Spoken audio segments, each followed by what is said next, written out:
Why should I be limited by my age?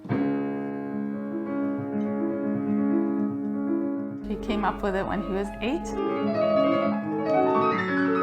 I'm capable of this, so why can't I do it? Adam's diehard mantra is ability, not age. The way that it came about was actually when 8-year-old me tried to apply for a job. He called me in and said, "Mom, I need to talk to you," like kind of a serious face. And I thought, okay, like he's had an argument with his sister or something's happened.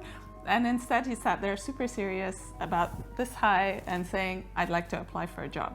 I want your permission to apply for a job."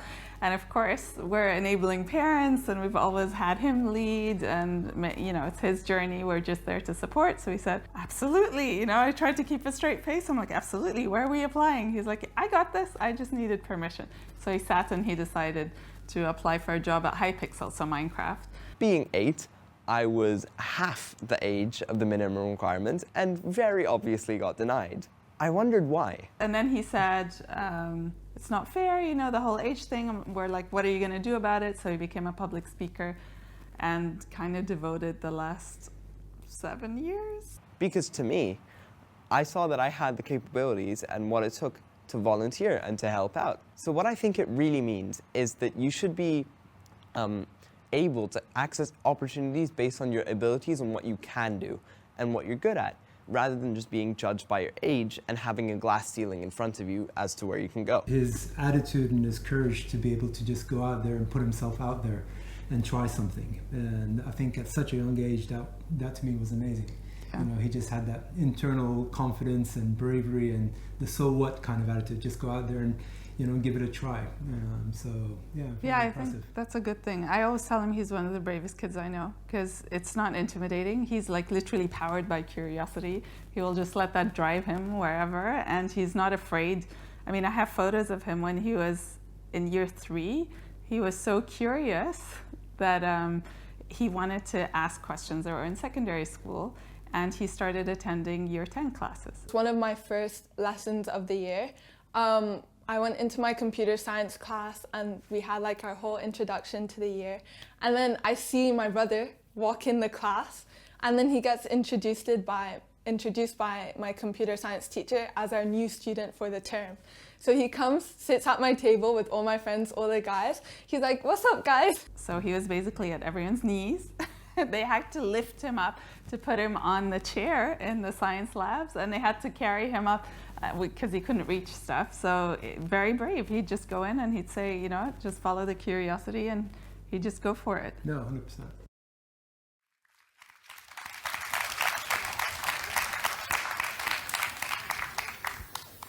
Hi everybody, good to see you. My name is Adam Rafey and I'm 8 years old, currently in year 4. And now I attend a few courses in secondary school. I've actually worked on so many amazing projects in the last while that you can even Google me now. How cool is that? So why do I mention all of this? Not to show off, but to make a point, which is that I can do a lot. And that's why I'm here today, to ask you to never underestimate an 8-year-old. So doing a TEDx talk at 8 years old was definitely an interesting experience. It took a lot of preparation, a lot of nervousness, a lot of time, but also a lot of excitement. Like being up on stage, initially, once you're up there, you're standing in front of 100 people. It's insane, especially at 8. I was terrified, but I managed to get the audience to laugh. And that was the key thing that kind of like broke the barrier. We heard that you have an upcoming TED Talk as well. Is that accurate? Yeah, it'll be my second TEDx talk, and it's gonna be at a school in Abu Dhabi, I believe. So I'm really looking forward to it. I'm just getting everything ready, getting the presentation, getting my ideas together. Actually, the way that I prepare for my TEDx talks, or the way that I brainstorm and get my ideas together in general, is the whiteboard that I have in my room back there. So I always like to, before any talk, I like to put things down, collect my thoughts, try to like kind of structure the things that I'm gonna say so that I'm better on stage and so that I have all my thoughts in one place and I know exactly what I'm gonna say. I don't go scripted. I like to be myself. I don't have a script, and all I have is my ideas, and I rehearse it a lot. I practice going through my talk, I practice doing it with the slides, doing everything in the background. But the most that I do in terms of like getting things that I want to say is collecting my thoughts and making sure that they're structured and relevant to the thing that I'm trying to say.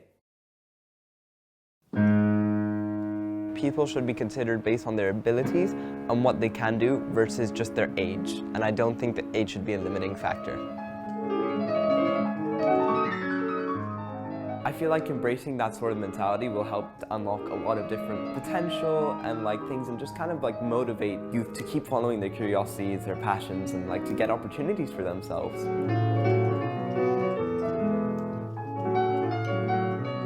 As parents, my best advice is to just empower your kids, really help them follow their curiosity and help them get opportunities for themselves. So like guide them into being like sort of a doer. I think that's one of the best skills that you can have.